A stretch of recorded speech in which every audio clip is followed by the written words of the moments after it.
Selamat pagi Pak Tajudin. Selamat pagi Bapak Ibu. Bagaimana kabarnya pagi ini Pak? Alhamdulillah ini seger sehat. Semoga Bapak Ibu juga sehat. Ya. Yang pertama saya mengucapkan terima kasih kepada Pak Tajudin karena telah meluangkan waktu untuk kami melaksanakan wawancara dalam hal bagaimana proses pengambilan keputusan. Di sini nanti saya ingin menanyakan beberapa pertanyaan kepada Bapak terkait dengan pengambilan keputusan di sekolah yang dilaksanakan oleh kepala sekolah. Ya. Yang pertama Bapak, bagaimana Bapak mengidentifikasi kasus-kasus yang merupakan itu adalah kasus-kasus yang merupakan atau termasuk dalam dilema etika atau bujukan moral. Ya. Kasus-kasus yang kita temui di sekolah, kita bisa mengidentifikasi apakah kasus itu dilema etika. Nah, ya kalau kasus yang berhubungan dengan seharusnya menurut peraturan itu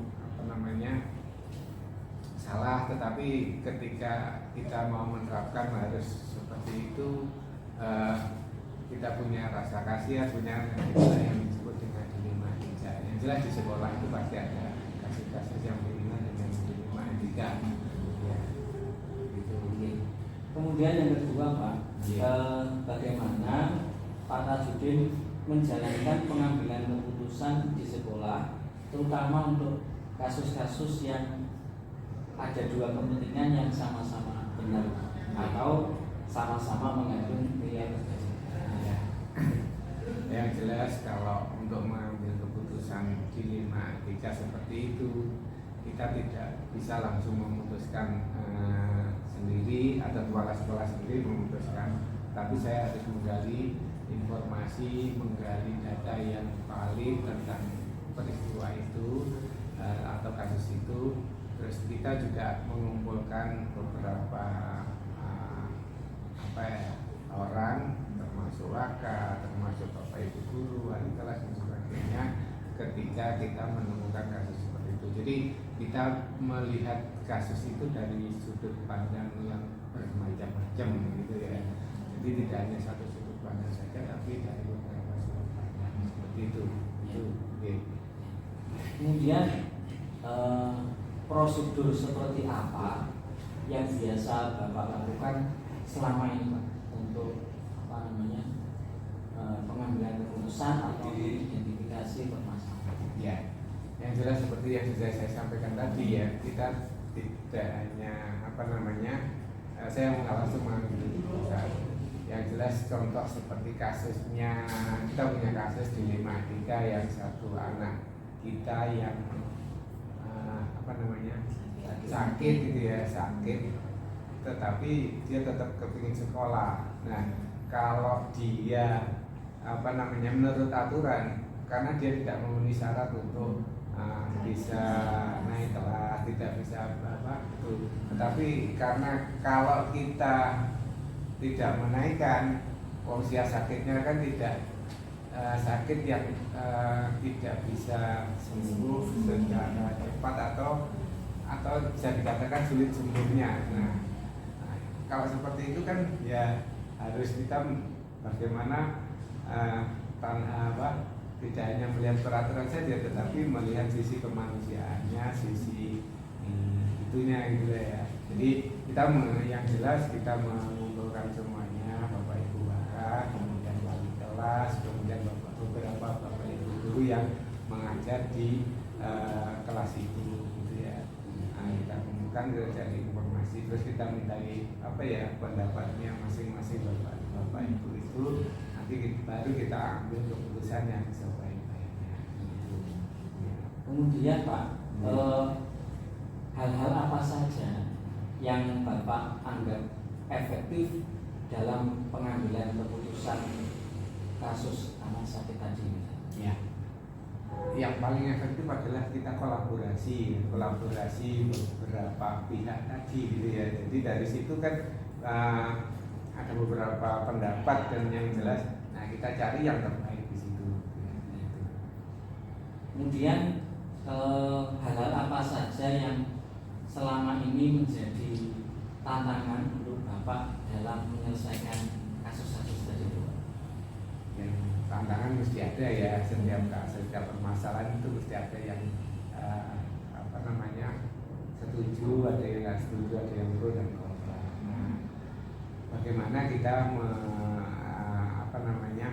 menyadarkan bahwa yang kontra atau tidak setuju itu bagaimana kita ajak ngomong dari hati-hati mungkin gitu ya, atau dengan cara pendekatan yang lain sehingga semuanya nanti bisa tidak ada titik temunya gitu. Kemudian Pak, apakah Bapak memiliki jadwal tertentu atau mungkin prosedur tertentu dalam menyelesaikan sebuah permasalahan dilema ini Pak? Misalkan langsung diselesaikan pada hari itu, atau mungkin Bapak memiliki ya semacam prosedur tertentu sesuai dengan keinginan Bapak ini? Kalau kita punya permasalahan itu menurut saya dan yang kita lakukan selama ini, bahwa kalau ada permasalahan kita selesaikan secepatnya gitu ya. Kita selesaikan secepatnya karena kalau ditunda-tunda nanti kan ada timbul masalah yang lain, nanti tidak akan diselesaikan. Itu menurut saya seperti itu. Kemudian yang terakhir Pak,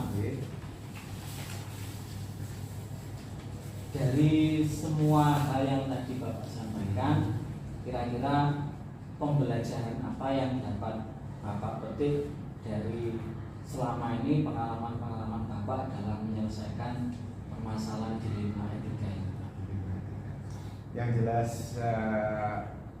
ada pelajaran di situ bahwa ketika kita memutuskan sesuatu itu kadang tidak harus sesuai dengan aturan yang seharusnya, tetapi kita harus juga memikirkan sisi sisi manusiawinya atau sisi istilahnya kemanusiaannya begitu ya, kemanusiaan, sehingga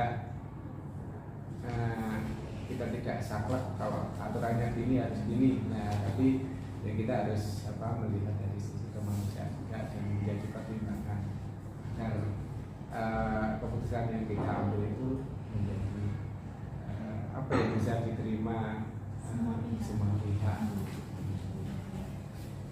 Terima kasih Pak Tajudin karena sudah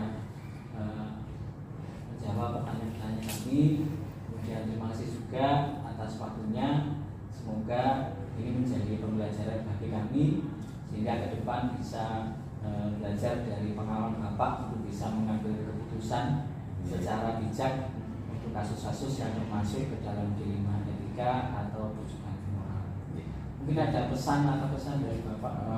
Iya, terima kasih sudah selesai pelajarannya. Ya, saya juga berpesan kepada Bapak Ibu ini semuanya bahwa ini kan dalam rangka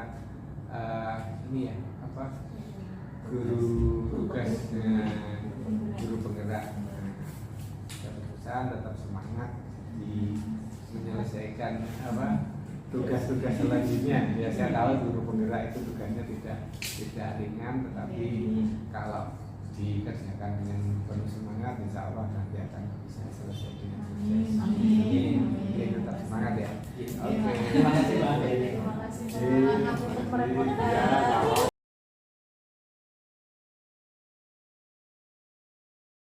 Bagaimana kabarnya Bu hari ini? Alhamdulillah sehat Bu Ulum sendiri bagaimana kabarnya? Alhamdulillah sehat. Terima kasih Bu Lili atas waktunya, dan mohon izin saya ini nanti akan melakukan wawancara terkait dengan penugasan saya sebagai calon guru penggerak berkaitan dengan dilema etika dan rujukan moral. Bu, saya mulai langsung Bu. Pertanyaan yang pertama, saya ingin bertanya, selama Bu Lili menjadi kepala sekolah, bagaimana Anda dapat mengidentifikasi kasus-kasus yang merupakan dilema etika atau rujukan moral?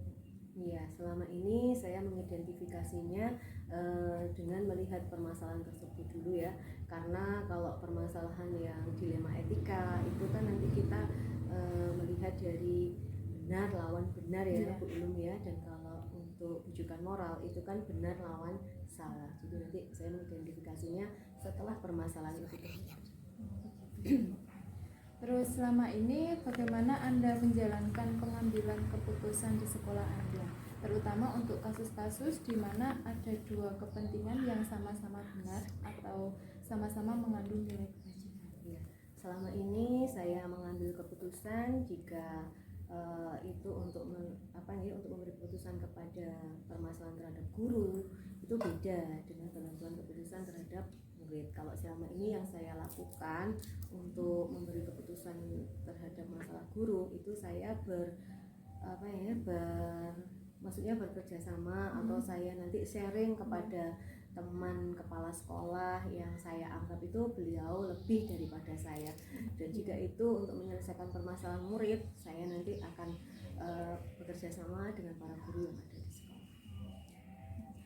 Berarti bisa dikatakan semuanya ikut terlibat ya Bu ya.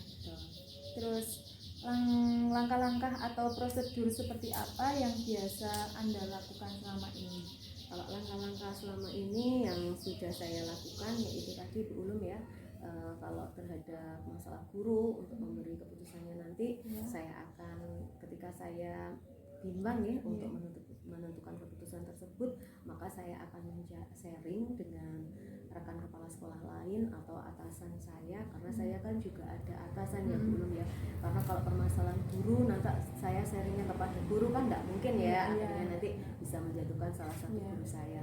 Namun kalau permasalahan tersebut adalah dari murid saya, maka saya akan langkah yang saya lakukan adalah bekerjasama dengan guru saya untuk mencari solusi. Terus hal-hal apa saja yang selama ini Anda anggap efektif dalam pengambilan keputusan pada kasus dilema etika? Hal yang selama ini saya anggap efektif itu adalah pendekatan secara langsung kepada yang mendapatkan masalah itu. Jadi saya berikan pendekatan seperti itu. Saya rasa itu yang sangat efektif. Jadi nanti kita bisa tahu di mana permasalahannya dan kita cari solusinya bersama-sama. Terus hal-hal apa saja yang selama ini merupakan tantangan dalam pengambilan keputusan? Selama ini yang menjadi tantangan saya dalam mengambil keputusan adalah karena saya kan ada atasannya. Jadi ketika mengambil keputusan tersebut saya harus berkoordinasi terlebih dahulu dengan atasan saya. Berarti itu tantangan yang luar biasa ya, karena memang harus ngobrol langsung dengan atasan. Betul ya, karena kan di lembaga saya itu dalam mengambil keputusan tidak bisa sendiri, jadi harus selalu ada koordinasi dengan yayasan. Karena itu yang lebih baik memang seperti itu juga.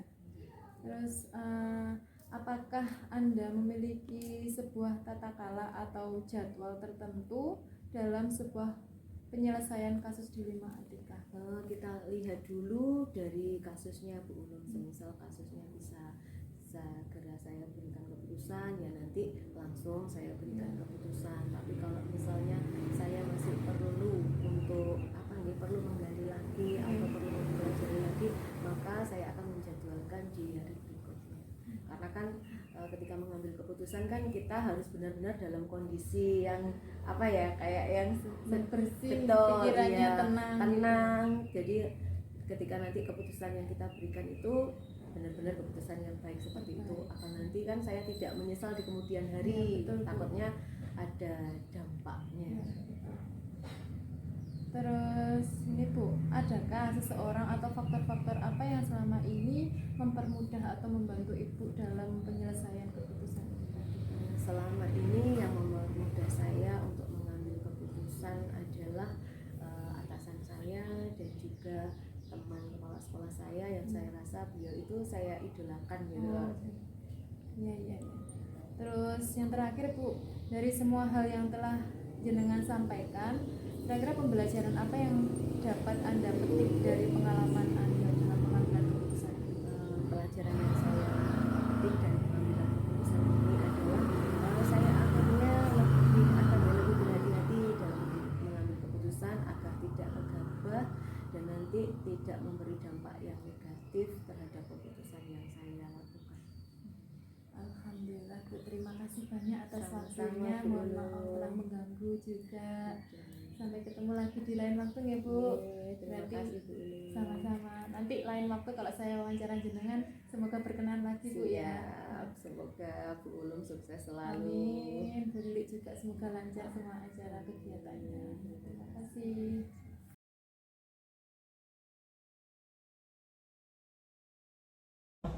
Bisa bagaimana kabarnya hari ini? Alhamdulillah baik. Mohon maaf Bu Iza, di sini saya meminta waktunya Bu Iza untuk saya wawancarai terkait dengan tugas saya selama mengikuti pendidikan guru penggerak berkaitan dengan mengatasi sebuah masalah atau pengambilan keputusan Bu. Nah, boleh saya mulai nggih Bu nggih? Ya. Pertanyaan pertama yang ingin saya tanyakan selama ini, bagaimana Bu Izzah dapat mengidentifikasi kasus-kasus yang merupakan dilema etika atau rujukan moral Bu? Ya gini ya Bu ya, selama ini itu memang kasus-kasus dilema etika yang dihadapi oleh siswa di sekolah Ya. saya ini sudah menjadi informasi umum di semua kalangan lingkungan sekolah, dan itu menjadi tugas kita bersama untuk paling tidak meminimalisir adanya kejadian tersebut. Iya Bu ya. Terus itu Bu, selama ini Bu, bagaimana Anda menjalankan pengambilan keputusan di sekolah Anda? Terutama untuk kasus-kasus yang dimana ada dua kepentingan yang sama-sama benar atau yang sama-sama mengandung nilai kebajikan Bu. Jadi kita nanti akan berkolaborasi Ya. sama pihak-pihak terkait, Oke. melibatkan orang tua siswa, wakal-wakal, dan seluruh jajaran dewan guru untuk mensosialisasikan berbagai macam upaya penanganan. Iya ya Bu. Terus Bu, kalau dari Bu Izzah sendiri, adakah langkah-langkah yang Bu Izzah lakukan selama pengambilan keputusan ini Bu? Langkah yang pertama pembiasaan, Ya. dimulai dari guru sendiri. Iya. Mereka interaksi antara Bapak Ibu Dewan Guru dengan jajaran terkait. Kita berkolaborasi, gotong royong, memberikan contoh yang terbaik buat mereka, Ya. dan pembiasaan positif kepada peserta didik. Iya. Berarti membiasakan diri terlebih dahulu ya, Iya. terutama ke Bapak Ibu gurunya. Betul sekali. Gitu. Jadi nanti bisa buat contoh untuk anak didik juga. Ya. Terus Bu, hal-hal apa saja yang selama ini Ibu anggap efektif dalam pengambilan keputusan, terutama pada kasus-kasus dilema etika Bu? Begini ya Bu ya, nanti akan ada konferensi Ya. internal dulu Oke. dengan guru-guru yang terkait. Ya. Setelah itu kita akan mengambil keputusan, Begitu ya. baru kemudian kita keluarkan Ya. dengan wali murid. Ya.